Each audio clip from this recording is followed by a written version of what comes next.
The 48 laws of power. आज हम the 48 laws of power में से लॉ 33 डिस्कस कर रहे हैं। राइटर कहता है कि discover each man's thumb screw, यानी डिस्कवर ईच मैन्स वीकनेस। हर बंदे की कमजोरी तलाश करें।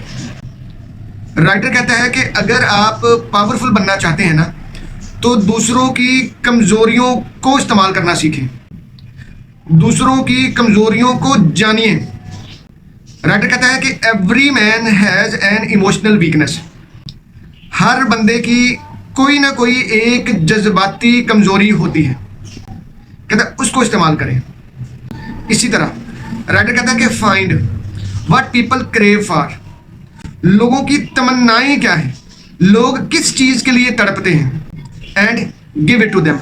और जिस चीज़ के लिए तड़पते हैं ना, वो उनको दे दें। इसी तरह राइटर कहता है कि यूज द गिल्ट और sense of obligation. Use the guilt, sense of obligation, sense of duty, moral code against them. लोगों के खिलाफ sense of duty, guilt, sense of moral code को इस्तेमाल करें। राइटर कहता है कि flattery and ego manipulation work on the proud. ये जो मगरूर लोग होते हैं, गरूर वाले होते हैं, इनके ऊपर दो चीज़ें बहुत आसानी से असर करती हैं। पहली है फ्लैटरी, चापलूसी, ऑयली टंग, बिला वजह तारीफ, और दूसरी ईगो, ईगो की मैनिपुलेशन। कहते हैं कि ये बहुत आला काम करती है मगरूर लोगों के ऊपर। बिस्मिल्लाहिर्रहमानिर्रहीम। साथियों, आप देख रहे हैं इल्म की बातें, और आज हम डिस्कस कर रहे हैं द 48 लॉज ऑफ पावर में से लॉ 33। राइटर कहता है कि हर बंदे की ना एक कमज़ोरी होती है। ह्यूमन बीइंग्स हैं, ज़ाहिर है, टू एरर इज ह्यूमन। ठीक है, इंसान खता का पुतला है। हर इंसान के अंदर कोई ना कोई कमज़ोरी, कोई ना कोई परेशानी, कोई ना कोई मजबूरी, कोई ना कोई तड़प होगी, उलझन होगी। तो राइटर कहता है कि discover each man's thumb screw. ध्यान उसको दबाना है आपने, ठीक है, उसका थंब स्क्रू का तलाश करें और फिर क्या है उसको इस्तेमाल करें। देखिए साथियों, कहता है कि every man has an emotional weakness. हर बंदे की कोई ना कोई जज्बाती कमज़ोरी होती है। ठीक है, कभी जज्बाती कमज़ोरी औलाद हो सकती है, रिश्ते हो सकते हैं, ठीक है, और बहुत सारी जज्बाती कमज़ोरियाँ होती हैं। ठीक, तो कहते हैं कि फाइंड करें, तलाश करें लोगों की, दोस्तों की, दूसरों की जज्बाती कमज़ोरियाँ तलाश करें, फिर उनके ज़रिए दो लोगों को कंट्रोल करें। ठीक, हम अपने छोटे छोटे लेवल पे हम ये काम ये करते ज़रूर हैं। ठीक, मेरे बेटे ने एक दिन मुझे बड़ा कमाल किस्म का कंट्रोल किया।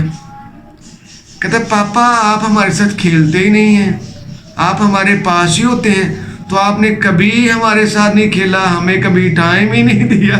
ठीक है, और मैं बड़ा सीरियस काम कर रहा था ना, मैंने एकदम से मैंने कहा तेरा बेटा तेरे, मैंने कहा लो मेरा बेटा, मेरे पास 15 मिनट है तुम्हारे लिए। ठीक है, मैंने चीज़ें साइड पर रखी, तो मैंने बड़ा मज़े से उसको खेला। बट मैंने एक चीज़ डिस्कवर की कि वो इतना छोटा सा बच्चा कंट्रोल कर रहा है मुझे ना। ठीक है, that was wonderful thing on his part ना। तो ये बड़ी कमाल बात है। तो ये ज़रूरी बात है कि भाई आप इमोशनल वीकनेस ढूंढें अपने लोगों की, साथियों की।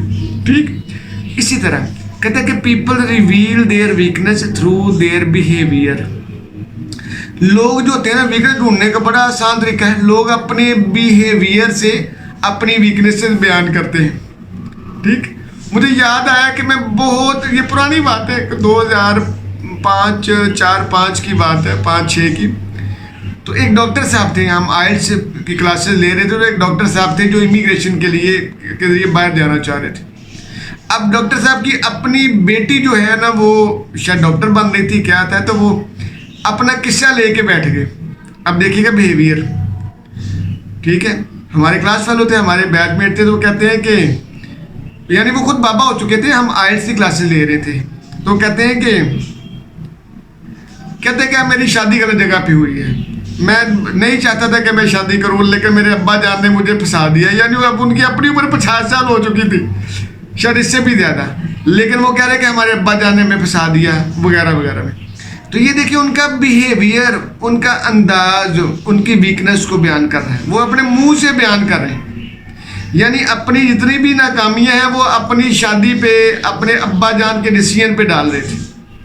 तो हम में से हर बंदे की कहीं ना कहीं कोई ना कोई बिहेवियर से चीज़ें शो होती हैं, ठीक है। तो कहता है people reveal their weaknesses through their behaviour, यानी उनका बिहेवियर में डर होगा, फियर, इनसिक्योरिटी होंगी, डिजायर्स होंगी, कंप्लेंट्स होंगी, और इमोशनल और डिफेंसिवली बिहेव करेंगे, वो इमोशनली बिहेव करेंगे, डिफेंसिव रहेंगे वो, ठीक है। तो ये चंद हमने आपको निशानियां बताई लोगों के अंदर जो है वो वीकनेसेस पाई जाती हैं, ठीक।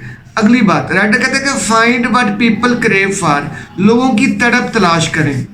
लोगों के अंदर क्या तड़प पाई जाती है, उनकी क्या कमजोरी है, क्या चीज़ वो चाहते हैं, किस चीज़ की उनको ज़रूरत है, किस चीज़ की उनको ख्वाहिश है, कौन सी चीज़ उनको ज़्यादा पसंद है, कौन सी चीज़ उनकी ज़्यादा ज़रूरत है, किस चीज़ के लिए वो अभी मरे मरे जा रहे हैं, क्या चीज़ उनको ज़्यादा लुभाती है, क्या चीज़ उनको ज़्यादा पसंद आती है, किस चीज़ से वो ज़्यादा जल्दी मान जाते हैं, किस चीज़ से उनको ज़्यादा खुशी मिलती है, ठीक। कहते हैं आप वो चीज़ जाने और वो उनको दे दें, तो वो आपके कंट्रोल में होंगे, वो आपके काम आएंगे, आप उनसे काम ले सकेंगे, आप उनको मैनिपुलेट कर सकेंगे, आप उनको एक्सप्लॉइट कर सकेंगे, ठीक है।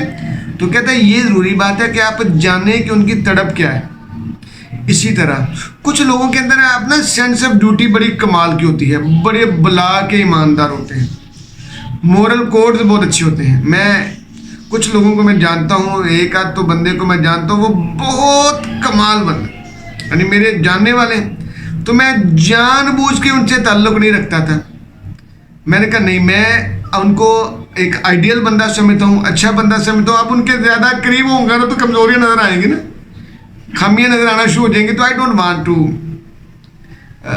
मैं ये नहीं चाहता कि वो जो है उनकी मुझे कोई ना कोई खामी, कोई जो कमज़ोरी नज़र आए, तो मैं दूर दूर रहता था उनसे, ठीक। तो ये देखिए कहते हैं यूज, अब सेंस ऑफ मोरल कोड होते हैं लोगों में, सेंस ऑफ ड्यूटी होती है, सेंस ऑफ ऑब्लिगेशन होती है, सेंस ऑफ रिस्पॉन्सिबिलिटीज होती है।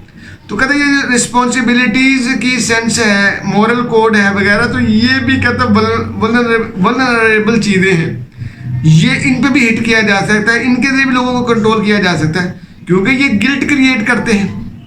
अब ह्यूमन बीइंग्स तो ह्यूमन बीइंग्स ही है ना, वो बेचारे किस हद तक चीज़ों को कंट्रोल कर सकते हैं, किस हद तक अपनी ड्यूटीज पूरी कर सकते हैं। कहीं ना कहीं तो उनको अपनी जो है इंसान होने की वजह से थकना है, मजबूर होना है, काम को रोकना है, बीमार होना है, किसी शादी पे जाना है, फौतगी पे जाना है, कोई ना कोई तो ड्यूटी उनकी रहनी है ना।